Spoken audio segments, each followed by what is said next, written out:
জায়ান আহমেদ নামটি বাংলাদেশের ফুটবল প্রেমীদের কাছে এখন বেশ পরিচিত, কারণ বাংলাদেশ জাতীয় দলের ডিফেন্সের অন্যতম ভরসার নাম হয়ে উঠেছেন এই বাংলাদেশি অরিজিন ফুটবলার।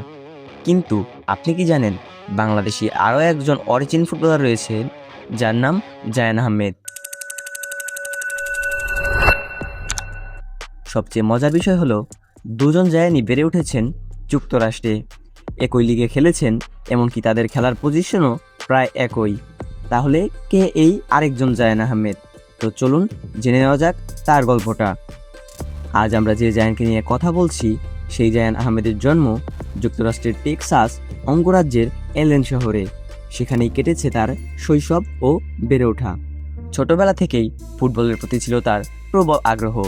ছেলের এই ভালোবাসা দেখে তার বাবা তাকে ভর্তি করিয়ে দেন একটি ফুটবল একাডেমিতে, আর সেখান থেকেই শুরু হয় তার ফুটবল যাত্রা। পরবর্তীতে জায়ান খেলেছেন যুক্তরাষ্ট্রের অন্যতম সেরা যুব ফুটবল প্রতিযোগিতা লীগ MLS নেক্সটে। সেখানে তিনি প্রতিনিধিত্ব করেন সলার সকার ক্লাব একাডেমিকে। একাডেমি পর্যায়ে নিজের প্রতিভা স্বাক্ষর রাখার পর এরপর তিনি সুযোগ পান যুক্তরাষ্ট্রের অন্যতম পরিচিত বিশ্ববিদ্যালয় দল জর্জ টাউন মিন্স সকারে। টাউনের হয়ে 2 মৌসুম খেলার পর নিজের ক্যারিয়ারের নতুন চ্যালেঞ্জ গ্রহণ করেন জায়ান। তিনি যোগ দেন MC কিন্নি চুপাকাব্রাস FC'য়ে, যেখানে সিনিয়র পর্যায়ের ফুটবলে নিজেকে আরও প্রতিষ্ঠিত করার লক্ষ্যে নিয়মিত কাজ করে যাচ্ছেন। বর্তমানে জায়ান আহমেদের বয়স 20 বছর, উচ্চতা 5 ফুট 7 ইঞ্চি। তিনি মূলত একজন ভার্সেটাইল ফুটবলার, যিনি মাঠের একাধিক পজিশনে সমান দক্ষতার সাথে খেলতে পারেন। Left wing back, left winger এবং অ্যাটাকিং মিডফিল্ডার সবগুলো পজিশনেই তার অভিজ্ঞতা রয়েছে। তবে গত মৌসুমে তাকে সবচেয়ে বেশি দেখা গেছে লেফট ব্যাক পজিশনে। আক্রমণ ও রক্ষণ দুই দিকেই সমান অবদান রাখার ক্ষমতা তাকে দলের জন্য একটি গুরুত্বপূর্ণ সম্পদে পরিণত করেছে। তার গতি, বল নিয়ন্ত্রণ এবং বিভিন্ন ভূমিকায় দ্রুত মানিয়ে নেওয়ার সামর্থ্য তাকে অন্যদের থেকে আলাদা করে তোলে। এবার আসা যাক বাংলাদেশের সঙ্গে তার সম্পর্কের প্রসঙ্গে।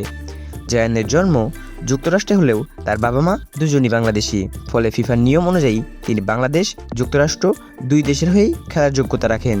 তবে বাস্তবতার বিচারে যুক্তরাষ্ট্র জাতীয় দলের সুযোগ পাওয়া তার জন্য প্রায় অসম্ভব, আর সেই কারণেই বাংলাদেশের প্রতিনিধিত্ব করার সম্ভাবনাই বর্তমানে বেশি। তার সামনে অনুপ্রেরণার উদাহরণ হিসেবে রয়েছেন আরেক জায়ান আহমেদ। তিনি যুক্তরাষ্ট্রের ইউনিভার্সিটি ফুটবল থেকে উঠে এসেছেন। বর্তমানে বাংলাদেশ জাতীয় দলের লেফট ব্যাক পজিশনে নিজের জায়গা শক্তভাবে প্রতিষ্ঠিত করেছেন। তবে ভবিষ্যতে এই জায়ান আহমেদ বাংলাদেশের হয়ে খেলবেন কিনা সে বিষয়ে এখনও আনুষ্ঠানিক তথ্য পাওয়া যায়নি। তবু বাংলাদেশের ফুটবল সমর্থকদের স্বপ্ন একটাই, একদিন হয়তো বাংলাদেশ জার্সিতে একসঙ্গে মাঠে নামবেন 2 জায়ান আহমেদ।